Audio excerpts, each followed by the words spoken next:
Alors, salut à tous. Et on continue avec l'exercice de mathématiques sur le chapitre des nombres complexes. La fois passée, on avait fait un sur l'exercice. C'est cet exercice-là qu'on avait fait la fois passée. On demandait d'écrire la forme algébrique des nombres complexes. On a z et puis z' ici, puis on a fait ça. Donc, on avait expliqué quand même un peu. On va continuer avec un autre exercice, celui-là. Et celui-là aussi, c'est à peu près la même chose. Toujours facile quand même. Ce sont des exercices qui sont pas trop compliqués. Donc, on va faire celui-là aujourd'hui. C'est la même chose, écrit sous la forme algébrique les nombres complexes. Donc, on a Z1, Z2, Z3, Z4, Z5. D'accord? Donc, ça va pas prendre du temps et j'espère que vous allez comprendre quelque chose. Allons-y. Donc, je remets, ça c'est l'exercice D, je remets l'exercice ici. Les étapes, d'abord, pour cet exercice, si nous voulons les formes algébriques, les formes que nous avons ici, ce sont les formes exponentielles que nous avons. OK? Ça, ce sont les formes exponentielles. J'espère que vous avez déjà vu ça. C'est quoi forme exponentielle? C'est quoi forme algébrique? C'est quoi forme trigonométrique? Donc, si vous n'avez pas fait arriver, si vous n'êtes pas arrivé là-bas, d'abord dans les cours, peut-être ça sera compliqué. Mais il faut voir les cours sur ma chaîne YouTube. Il y a déjà tous les cours là-bas. Donc, si vous avez suivi les cours là-bas, vous allez voir c'est quoi la forme exponentielle, quoi la forme algébrique, c'est quoi la forme trigonométrique. Donc, à partir de la forme exponentielle, là, voici la formule générale de la forme exponentielle. Z égale à R exponentielle de I θ. Avec R étant donc les, le module et puis θ étant l'argument. OK? Donc, si on a une forme exponentielle de cette forme exponentielle, nous pouvons écrire la forme trigonométrique comme ça, en faisant R facteur de cosinus θ plus I sinus θ. Donc, ça, c'est la forme exponentielle et ça, c'est la forme euh, trigonométrique. Maintenant, à partir de la forme trigonométrique, nous pouvons obtenir la forme algébrique en tout simplement calculant le cosinus θ. Cosinus θ, la valeur de cosinus θ, OK? R multiplié par la valeur de cosinus θ plus R fois I multiplié par sinus, la valeur de sinus θ.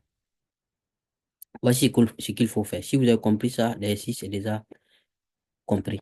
Donc, on prend ici le premier, Z1. OK? La forme exponentielle de ce Z, vous voyez, le R, c'est 2. Module, c'est 2.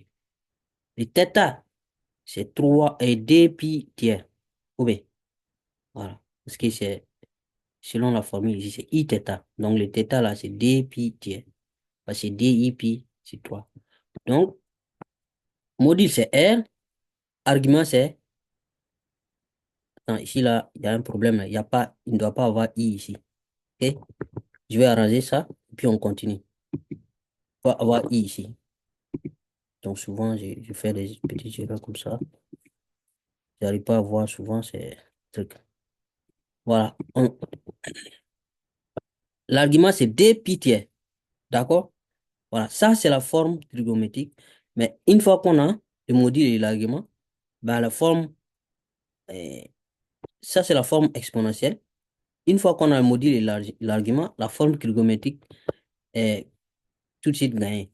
Voici la forme trigonométrique. Donc, on va dire, vous voyez ici, on remplace les R par D. Le cosinus de θ ici, c'est D pi tiers. I sinus D pi tiers.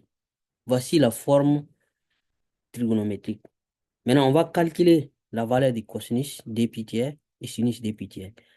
Les cercles trigonométriques, si vous maîtrisez les cercles trigonométriques, vous allez voir que cosinus de D pi tiers, c'est moins 1 demi.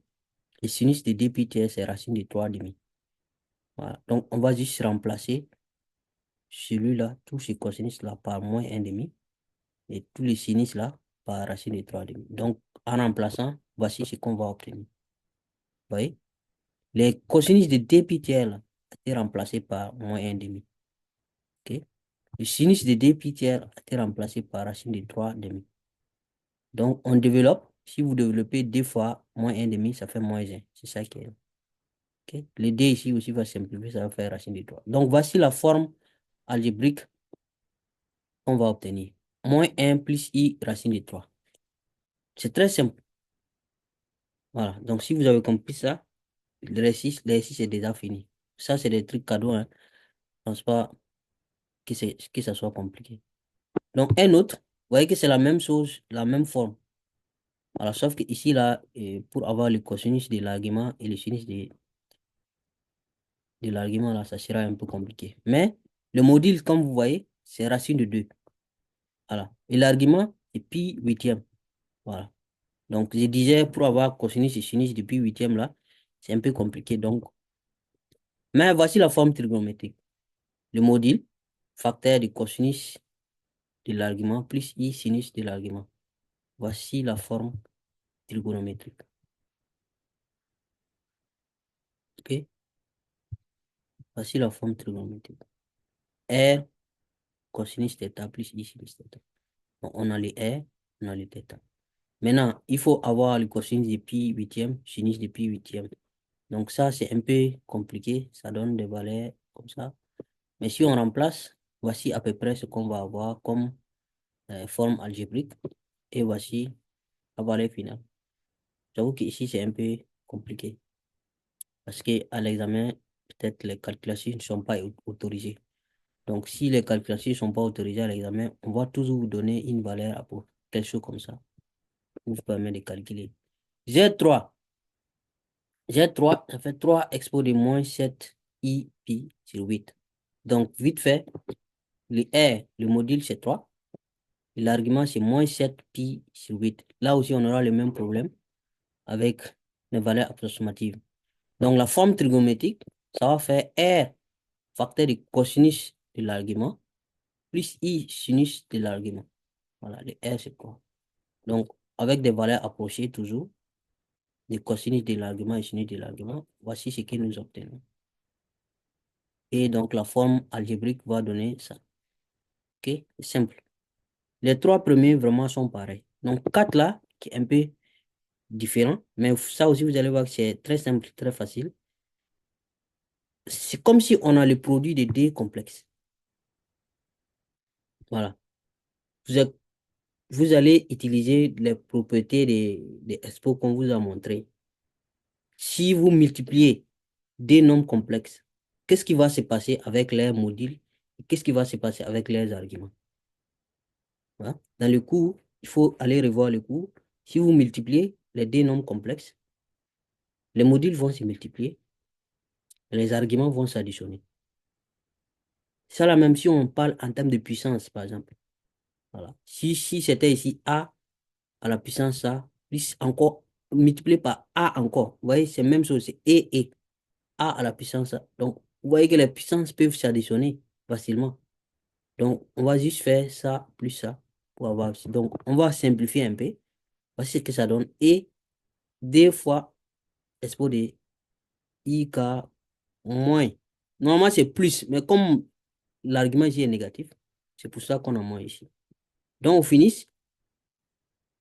Les IK moins 3 pi k moins 3 pi k, c'est ça qui nous donne les pi de 1000. OK?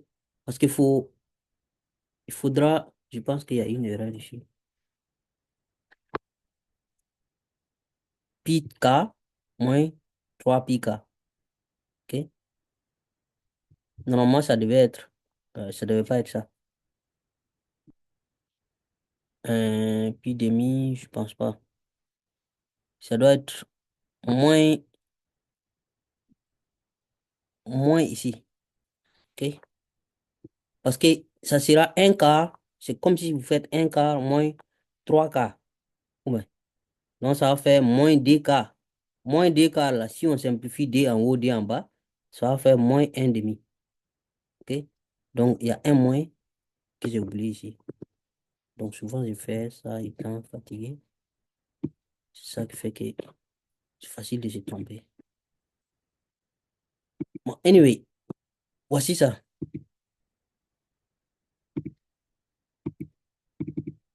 Donc, on a notre R, le module qui est 3.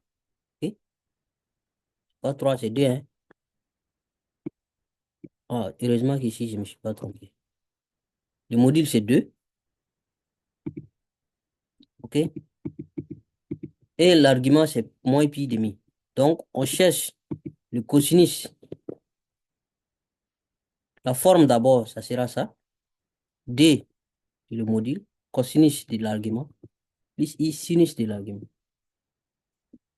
Donc, cosinus de moins pi demi, on connaît, et ça donne 0, 90 degrés, ou bien si vous voulez moins 90 degrés. Cosinus, c'est 0. Mais sinus, ça fait moins 1. OK? Donc, on remplace et on aura quelque chose comme ça. Parce que là, c'est 0. Tout ça, ça va faire 0. Ça fait D facteur de 0 plus I fois moins 1. I fois moins 1, ça fait moins I. Donc, c'est comme si on a la forme algébrique là. Ça fait moins DI. C'est tout. Next, Z5. Donc là aussi, c'est la même chose. Sauf que ici, au lieu que les arguments se multiplient, soit plutôt fait, au lieu que les arguments s'additionnent, ça sera juste une soustraction. Ou bien si vous voulez considérer ça sous forme de puissance. Si vous avez par exemple A à la puissance ça, puis en bas divisé par A encore à la puissance ça, vous pouvez dire que ça fait A à la puissance celui-là moins celui-là. OK? Si vous avez fait A à la puissance N sur A à la puissance M, vous pouvez dire que c'est A à la puissance N moins M. Ça, c'est depuis la quatrième, là, vous apprenez ça. OK? Donc ici, quand vous divisez, on va revenir maintenant à la règle. Quand vous divisez des nombres complexes, les modules vont se diviser, mais les arguments là, ça sera une soustraction. Ça sera argument de celui-là, moins argument de l'autre. Donc, on va faire des simplifications, comme ça. Vous voyez, le D tiers, ça va se diviser. L'argument, le module de celui-là, c'est 2, et le module de celui-là, c'est 3. Donc, les modules ça va rester en division comme ça, D tiers. OK? On sépare. Après, on va prendre l'argument qui est là, moins l'argument qui est là. Attention, le moins qui est là, c'est pas trop visible, mais il y a un moins. Vous voyez, le moins ici peut-être est visible. Donc, comme il y avait déjà un moins, c'est pour ça que ça devient plus ici. C'est moins et moins qui devient plus. C'est-à-dire, l'argument qui est là, moins ce qui est là. Mais comme il y a déjà un moins ici, ça va faire moins, moins, c'est ce qui fait que ça fait plus. OK? Donc, si on réduit au même dénominateur, en multipliant par 2 ici, donc ça va faire 2 plus 5, ça fait 7. 7 sixièmes. Donc, ça fait 7 pi demi comme argument et le module, ça fait 2 tiers. Voilà, module 2 tiers, argument 7 pi sixième. Voilà. Donc, voici la forme trigonométrique. Le module est là, cosinus de 7 pi sixième, argument qui est 7 pi sixième, plus I sinus 7 pi sixième. D'accord? Donc, on connaît 7 pi sixième là. On connaît un peu parce que si vous prenez les cercles trigonométriques, vous faites pi sixième 7 fois. OK? Vous allez voir, c'est comme si c'était un 1 pi sixième plus 6 pi sixième. Mais 6 plus sixième là, c'est pi. OK? Donc, c'est comme si vous faites un pi sixième, c'est-à-dire pi sixième si vous voulez, plus 6 pi sixième. 6 pi sixième là, c'est égal à, ça va, les 6 là vont se simplifier. OK? Ça va faire pi. Donc ça là, c'est comme si c'était pi plus pi sixième. OK? Vous voyez que si vous faites pi, ça fait un demi-cercle. Je parle des cercles trigonométriques, ceux qui maîtrisent les cercles trigonométriques. De 0 à pi, ça fait un pi, ça fait les demi-cercles, la moitié d'en haut. Maintenant, avec ça, vous ajoutez pi sixième en bas. Vous allez voir que ça part dans la partie négative. Donc, c'est pour ça que vous avez cosinus ça, puis sinus ça. Donc, il faut maîtriser les cercles trigonométriques. C'est vraiment important. Donc, en remplaçant, voici ce qu'on va obtenir. OK? Le cosinus est remplacé par sa valeur. Le sinus est remplacé par sa valeur. Et donc, on obtient ça comme forme algébrique. Voilà. Voici la forme algébrique du sinome complexe. Et je pense que c'est tout. Et c'est tout pour cette vidéo aussi. Voilà. Donc, petit à petit, on va faire des petits exercices d'abord jusqu'à aller aux exercices compliqués. D'accord? Donc, merci beaucoup et à très bientôt pour un autre.